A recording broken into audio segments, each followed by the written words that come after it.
काशीनाथ घाणेकर मराठी रंगभूमीला पडलेलं स्वप्न असंच यांच्या बाबतीत म्हणावं लागेल.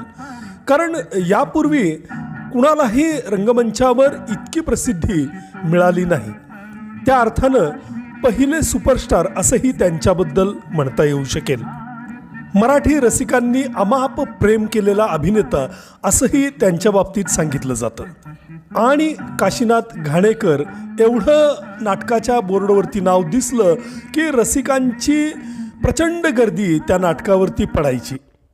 वसंत कानेटकरांच्या रायगडाला जेव्हा जाग येते या नाटकामधली छत्रपती संभाजी महाराजांची भूमिका त्यांनी अजरामर केली, इतकी की त्यांच्याशिवाय संभाजी महाराज बघणं हे रसिकांना नंतर शक्य झालं नाही. अश्रूंची झाली फुलं या नाटकातली लाल्या ही भूमिकासुद्धा त्यांनी अशीच अजरामर केली.